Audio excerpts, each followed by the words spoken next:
Eternights was one of my most anticipated games going into 2023. Its visual style and gameplay mix of action combat and dating sim elements was right up my alley. However, after Loop 8, a game with pretty much the same appeal, ended up being a big disappointment, the JRPG community and I all held our collective breaths, hoping Eternights wouldn't turn out to be the same thing. Well, my friends, after having played a 2-hour demo of Eternights, I'm happy to report that not only did it not disappoint, it's actually really, really good.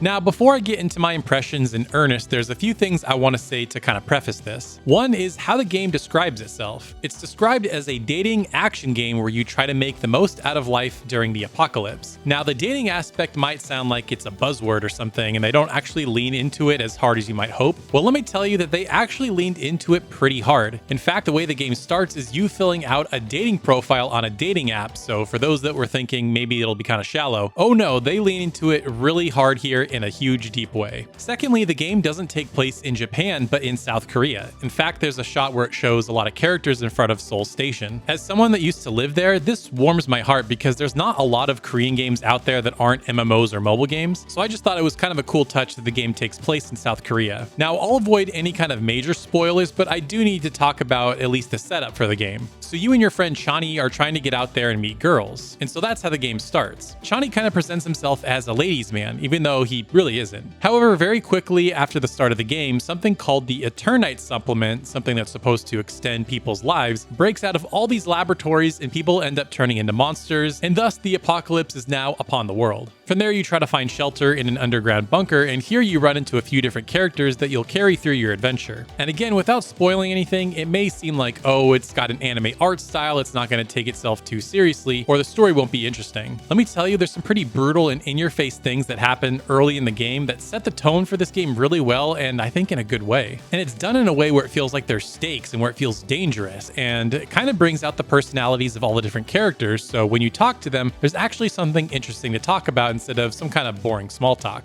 For most of the demo, you explore these different shelters, trying to find a safe way out, crawling through some dungeons, and then you'll fight some monsters. I'll leave this story there because, again, anything else I feel like would be spoilers. There's some pretty crazy stuff that happens just in this demo, and I want you to experience that for yourself. But let's get into the gameplay. Let's talk about those dating elements, and let's talk about the action combat. We'll start with the dating sim elements first. They are shockingly robust. You'll often have conversations where you'll have different choices on how you want to answer questions, and it's not bog standard answers. You'll actually get some really different choices, and depending on how you answer them, you'll get different social stats like confidence or expression. The demo doesn't go too far into the game, so it's hard to know exactly what these stats mean in the long term, but the fact that they're so prominent means they must have some kind of effect on how you have conversations with characters, or at least I imagine so. And again, because the demo is relatively short, there's no dates that you can go on with characters or anything like that. However, there was this one really sweet moment with Yuna, one of the characters in the game, at the end of the demo, where you're talking about a really crazy experience that just happened, and you're trying to be there for her and you hear her backstory. So I thought that was a really cool moment, and it kind of humanizes both characters in a neat way. From things I've seen in trailers, I imagine this will be even more in-depth, as you'll have even more options with characters that join your party as you go along. And of course, there's that infamous scene from the reveal trailer where you press R2 to hold hands, so I imagine they're really going to lean into the dating sim elements in the final version. What they've shown so far is really neat and really compelling, and I just want to get to know all these characters even more. But for now, let's move on to combat, because that's also pretty interesting. At first, it kind of presents itself as a button mashy hack and slash combat system, and although it does have some unique twists and some things I've not really seen in a game before. For one, once you finish the basic combo string, it'll prompt you to hit R1, and it kind of does this big punch at the end. At first, it seemed kind of weird, but then it makes this game go into this really interesting rhythm where you're kind of counting the combos and preparing for that finisher. You also have that perfect dodge slowdown mechanic that Platinum likes to use in their games. I will say the window is very generous, so you don't have to worry about timing it pixel perfect, and in fact, they even use it to open locked gates in certain instances, so don't worry, you don't need to have super precision when playing it. And what I think is probably the most interesting aspect of the combat system is this super meter that builds up in the top left-hand corner. You'll have this meter that slowly builds up, and whenever you hit L2, it'll kind of activate this super move. And once you hit the button, it goes into a series of quick time events. Now, I know that might sound bad on paper, but these QTEs give the game this this really interesting rhythm and flow. Basically, once you hit the button, you'll either have a prompt to press buttons really quickly or to press a button once this ring gets into a colored segment. I don't really know how else to describe it other than it makes for a really good flow of combat. Yeah, it could be a simple hack and slash, but having these QTEs that go by pretty quickly makes everything feel a little more impactful. After a while, you just get into this flow state and it just feels really good. Yuna also has this ability to drop these little healing pools, and based on the user interface, it seems like there's probably going to be room for 3 other abilities for other characters you'll get later in the game. And what I find interesting too is that you'll have party members running around with you, but enemies won't attack them. The way the game describes this is that your character's glowing arm attracts them, so they don't want to attack anybody else. It's kind of a weird throwaway line and maybe doesn't make a whole lot of sense, but gameplay wise, it feels so good so you don't have to babysit your characters and worry about managing them or making sure they don't get attacked by the enemies. From what they've shown so far, it's been super fun, and I can't wait to see how the combat gets expanded with more tools, more moves, and other characters that join your party.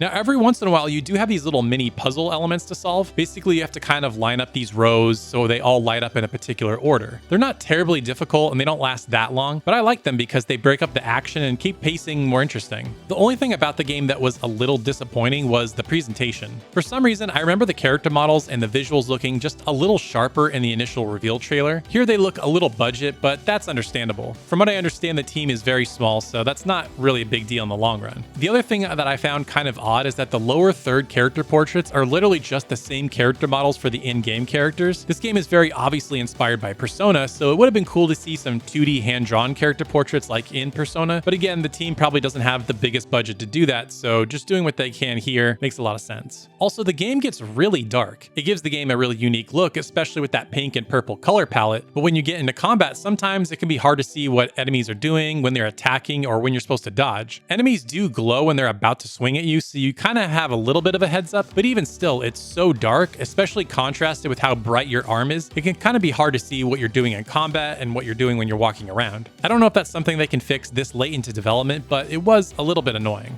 Overall though, I gotta say, I absolutely loved my time with Eternights. The dating sim elements were much deeper than I was expecting, the action combat was good in a really surprising way, and I think the best thing that a game demo like this can do when it ends is you just want to play more. When it popped up and said thank you for playing, I just screamed no because I wanted to keep playing more. The team at Psy Studio are definitely on to something great here, and the game drops on September 21st for PC, PS4, and PS5. I believe the demo is out now if you guys want to give it a try for yourself, and I believe it's PC only, but I could be wrong.